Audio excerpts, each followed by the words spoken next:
ಬೆಲೆ ಏರಿಕೆ ಖಂಡಿಸಿ ಇಂದು ಕರ್ನಾಟಕ ರಕ್ಷಣಾ ವೇದಿಕೆ ಸಿಂಹಸೇನೆ ಜಿಲ್ಲಾ ಶಾಖೆ ಜಿಲ್ಲಾಧಿಕಾರಿಗಳ ಮೂಲಕ ಮುಖ್ಯಮಂತ್ರಿಗಳಿಗೆ ಮನವಿ ಸಲ್ಲಿಸಿದರು. ರಾಜ್ಯ ಸರ್ಕಾರದಿಂದ ದಿನಕ್ಕೊಂದು ವಸ್ತುಗಳ ಮೇಲೆ ತೆರಿಗೆ ವಿಧಿಸಿ ಸಾರ್ವಜನಿಕರ ಜೀವನ ನಡೆಸೋದು ಕಷ್ಟಕರವನ್ನುಂಟು ಮಾಡುತ್ತಿದ್ದಾರೆ.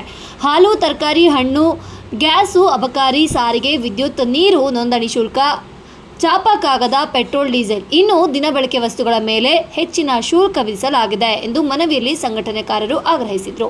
ಇನ್ನು ಸಾಲದ ಮೇಲೆ ಜನರು ಬದುಕ್ತಾ ಇದ್ದು ಸಾವಿಗೆ ಶರಣಾಗುವ ಪರಿಸ್ಥಿತಿ ಉದ್ಭವವಾಗಿದೆ. ಮಧ್ಯಮ ವರ್ಗದಲ್ಲಿ ಮಾನಸಿಕ ಒತ್ತಡ ಹೆಚ್ಚಾಗ್ತಿದೆ. ಖಾಸಗಿ ಸಂಸ್ಥೆಗಳಲ್ಲಿರುವ ಕೆಲಸಗಾರರನ್ನ ಕೆಲಸ ಕಳೆದುಕೊಳ್ಳುವಂತೆ ಆಗ್ತದೆ ಎಂದು ಮನವಿಯಲ್ಲಿ ಆಗ್ರಹಿಸಲಾಗಿದೆ. ಇನ್ನು ಸರ್ಕಾರದ ವಿರೋಧಿ ಅಲೆ ಹಳ್ಳಿನಲ್ಲಿ ಹರಡುವ ಮೊದಲು ಎಚ್ಚೆತ್ತುಕೊಳ್ಬೇಕು ಅಂತ ಹೇಳಿದರು. ತರಕಾರಿ ಹಣ್ಣಿನ ದರ ಹೆಚ್ಚಳವಾಗುತ್ತಿರುವುದಕ್ಕೆ ಹೇಳಿ ಧಿಕ್ಕಾರ. ಗ್ಯಾಸಿನ ದರವನ್ನು ಹೆಚ್ಚಳ ಮಾಡಿದ್ದಕ್ಕೆ ಹೇಳಿ ಧಿಕ್ಕಾರ. ಶಾಲೆ ಮಕ್ಕಳ ಫೀಸನ್ನು ಹೆಚ್ಚಳ ಮಾಡುತ್ತಿರುವ ಸರ್ಕಾರಕ್ಕೆ ಹೇಳಿ ಧಿಕ್ಕಾರ. ಶಾಲೆ ಬೇಕು, ಬೇಕೇ ಬೇಕು. ಅಯ್ಯಯ್ಯೋ ಅಯ್ಯಯ್ಯೋ, ಶಾಲೆ ಕಾಲೇಜಿನ ಮಕ್ಕಳ ಫೀಸನ್ನು ಹೆಚ್ಚಳ ಮಾಡುತ್ತಿರುವ ಸರ್ಕಾರಕ್ಕೆ ಅಯ್ಯಯ್ಯೋ ಅಯ್ಯಯ್ಯೋ. ಕರ್ನಾಟಕ ರಕ್ಷಣಾ ವೇದಿಕೆ ಸಿಂಹಸೇನೆಗೆ. ವಿಶೇಷವಾಗಿ ವಿದ್ಯಾರ್ಥಿಗಳ ಓದಿನ ಜೊತೆ ಚೆಲ್ಲಾಟವಾಡ್ತಾ ಇರೋಂಥ ಈ ಸರ್ಕಾರದ ಬಗ್ಗೆ ಆಕ್ರೋಶವು ಎಲ್ಲ ಪೋಷಕರಲ್ಲಿ ಇವತ್ತಿನ ದಿವಸ ನಾವು ಕಾಣ್ಬೋದು. ಕಾರಣ ವಿದ್ಯಾಭ್ಯಾಸ ಮತ್ತು ಆರೋಗ್ಯ ಎಲ್ಲಿ ಚೆನ್ನಾಗಿರುತ್ತೋ ಆ ಒಂದು ರಾಜ್ಯ ಸುಭಿಕ್ಷೆ ಆಗಿರ್ತದೆ ಅಂತ ಹೇಳಿ ಎಲ್ಲರಿಗೂ ತಿಳಿದಿರೋಂಥ ವಿಚಾರ. ಆದರೆ ಈ ವ್ಯಕ್ತಿಗಳು ಈ ರಾಜ್ಯ ಸರ್ಕಾರ ಅಂತ ಅನ್ನಿಸ್ಕೊಂಡಿರೋವಂಥ ನಮ್ಮ ಸಿದ್ದರಾಮಯ್ಯವರ ಸರ್ಕಾರ ಎಷ್ಟರ ಮಟ್ಟಿಗೆ ಇದೆ ಅಂತಂದರೆ ಎಲ್ಲೋ ಕೆಲವು ಜನಕ್ಕೆ ಬಿಟ್ಟಿ ಭಾಗ್ಯಗಳನ್ನು ಕೊಡೋದಕ್ಕೋಸ್ಕರ ಇಡೀ ರಾಜ್ಯದ ಜನನ್ನ ಲಿಂಬೆಹಣ್ಣಿನ ರೀತಿಯಲ್ಲಿ ಹಿಂಡಾಕ್ತಾ ಇದ್ದಾರೆ. ಇವತ್ತು ರಾಜ್ಯದ ಜನತೆ ರೋಸೋಗಿದ್ದಾರೆ.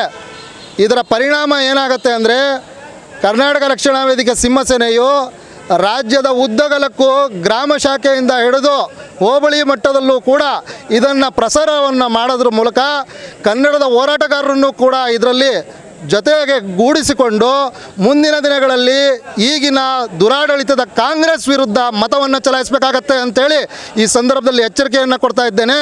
ತತ್ಕ್ಷಣದಲ್ಲೇ ತಾವು ಯಾವುದನ್ನು ಬೇಕಾದರೂ ಆಟ ಆಡಿರ್ಬೋದು, OPDಗಳನ್ನು ಕಡಿಮೆ ಮಾಡಿ ಅಲ್ಲಿ ಬರ್ತಕ್ಕಂಥ ಎಲ್ಲ ವೈದ್ಯಕೀಯ ಸವಲತ್ತುಗಳನ್ನು ಸರಿಯಾದ ರೀತಿಯಲ್ಲಿ ನಿರ್ವಹಣೆ ಮಾಡಿರಿ. ಇವತ್ತಿನ ದಿವಸ 1ನೇ ತರಗತಿಯಲ್ಲಿ ಓದ್ತಕ್ಕಂಥ ಮಕ್ಕಳಿಗೆ ಇಂಜೆಕ್ಷನನ್ನು ಕೊಡಬೇಕಾಗಿತ್ತು. ಇದುವರೆಗೂ ಲಸಿಕೆ ಇಲ್ಲ ಅಂತ ಹೇಳಿ ಹಾಕಿರೋದಿಲ್ಲ. ಯಾತಕ್ಕೆ? ಬಿಟ್ಟಿ ಭಾಗ್ಯ ಕೊಡೋದಕ್ಕೋಸ್ಕರ ಇವರು ದುಡ್ಡು ಹೊಂದಿಸ್ಬೇಕಲ್ಲ, ಅದಕ್ಕೆ ಮಕ್ಕಳ ಜೀವನದ ಜೊತೆ ಚೆಲ್ಲಾಟ ಮಾಡ್ತಾ ಇದ್ದಾರೆ. ಸಾಕಾಗಿಲ್ಲ, ದುಡ್ಡು ತರಬೇಕು, ಎಲ್ಲಿಂದ ತರಬೇಕು? ವಿದ್ಯಾಭ್ಯಾಸ ಮಾಡ್ತಾ ಇದ್ದಾರಲ್ವಾ, ಅದನ್ನು ನಿಲ್ಲಿಸೇ ಬಿಡಬೇಕು ಅನ್ನೋಂಥ ಹುನ್ನಾರ. ಒಂದು ಕಡೆ ಕನ್ನಡ ಶಾಲೆಗಳನ್ನು ಬಂದ್ ಮಾಡ್ಕೊತ ಬಂದು ಯಾರಿಗೂ ಬೇಕಾಗಿಲ್ಲದೆ ಇರೋವಂಥ ಶಾಲೆಗಳನ್ನು ಓಪನ್ ಮಾಡ್ತಾ ಇದ್ದಾರೆ. ಖಾಸಗಿ ಶಾಲೆಗಳಿಗೆ ಒತ್ತು ಕೊಡ್ತಾ ಇದ್ದಾರೆ ಹೊರತು. ಇವತ್ತು ಶಿವಮೊಗ್ಗ ಜಿಲ್ಲೆಯಲ್ಲಿ ನಮ್ಮ ದುರ್ಗಿಗುಡಿ ಶಾಲೆ ಎಷ್ಟರ ಮಟ್ಟಿಗೆ ಆಂಗ್ಲ ಮಾಧ್ಯಮದಲ್ಲಿ ಕನ್ನಡ ಮಾಧ್ಯಮದಲ್ಲಿದೆ ಅಂತಕ್ಕಂಥದ್ದು ಸಾರ್ವಜನಿಕರಿಗೆ ಗೊತ್ತು. ಮುಗಿಬೀಳ್ತಾ ಇದ್ದಾರೆ ಇವತ್ತು. ಯಾಕೆ ಅಂತ ಯೋಚನೆ ಮಾಡಿದ್ದೀರಾ? ಹಣ ಇಲ್ಲ ಜನರ ಹತ್ರ, ಸಾಲದ ಕೂಪದಲ್ಲಿದ್ದಾರೆ. ವಿಷ ಕುಡಿದು ಸೇವಿಸಿ ಸತ್ತೋದ ಮೇಲೆ ಆದ್ರೂ ಎಚ್ಚೆತ್ಕೋಬೇಕು ಅಂತಿದೆಯಾ ಸರ್ಕಾರ? ಎಷ್ಟೋ ಕಡೆ ಫೈನಾನ್ಸ್ದವ್ರ ಕಾಟಕ್ಕೆ ಸಾಯ್ತಾ ಇದ್ದಾರಲ್ಲ, ಫೈನಾನ್ಸ್ದವ್ರ ಕಾಟ ಅಂತ ತೋರ್ಸೋದಕ್ಕಷ್ಟೇ ದಿನನಿತ್ಯದ ಅಗತ್ಯ ವಸ್ತುಗಳನ್ನು ತೊಗೊಳ್ಳಾರ್ದೆ ಸತ್ತೋಗ್ತಾ ಇದ್ದಾರೆ. 50 ರೂಪಾಯಿ ಕೇಂದ್ರ ಸರ್ಕಾರ ಜಾಸ್ತಿ ಮಾಡ್ತು ಅಂತ ಹೇಳುವಂಥ ಸಿದ್ದರಾಮಯ್ಯ ಅವ್ರ ಸರ್ಕಾರ 280 ರೂಪಾಯಿ ಯಾಕೆ ಸೆಸ್ಸನ್ನು ತೊಗೊತಾ ಇದೆ ಸಿಲಿಂಡ್ರ್ ಮೇಲೆ? ಕಮ್ಮಿ ಮಾಡ್ಬೋದಲ್ಲ, ಅದೂ ಬೇಡ. ಹಾಲಿಗೆ ದಿವಸಕ್ಕೆ 4 ರೂಪಾಯಿ ಅಂತಂದರೆ ತಿಂಗಳಿಗೆ ಎಷ್ಟಾಯಿತು? 120 ರೂಪಾಯಿ ಜಾಸ್ತಿ ತೊಗೊಳ್ತಾ ಇದ್ದೀರಾ ಸ್ವಾಮಿ ನೀವು. ಹಾಲಿನ ದರದಲ್ಲಿ 120 ರೂಪಾಯಿ ಜಾಸ್ತಿ ತೊಗೊತಾ ಇದ್ದೀರಾ. ಪೌಷ್ಟಿಕಾಂಶ ಇಲ್ಲದೆ ಮಕ್ಕಳು ಸಾಯಲಿ ಅನ್ನೋ ಉದ್ದೇಶಕ್ಕೋಸ್ಕರ ಹಾಲಿನ ತೊಗೊಂಡಿದ್ದೀರಾ. ರೈತರಿಗೆ ಎಷ್ಟು ಕೊಟ್ಟಿದ್ದೀರಾ ನೀವು? ರೈತರು ಬೀದಿಗೆ ಇಳಿದು ಪ್ರತಿಭಟನೆ ಮಾಡಬೇಕು. ಹಾಲನ್ನು ಕೊಡ್ತಾ ಕುತ್ಕೊಳ್ಳೋದಲ್ಲ, ಇವರಿಗೆ ಬಂದ್ ಮಾಡಿ 4 ದಿವಸ ಏರುಪೇರು ಆಗಲಿ, ಆವಾಗ ರಾಜ್ಯ ಸರ್ಕಾರಕ್ಕೆ ಅದ್ರ ಅರ್ಥ ಆಗುತ್ತೆ.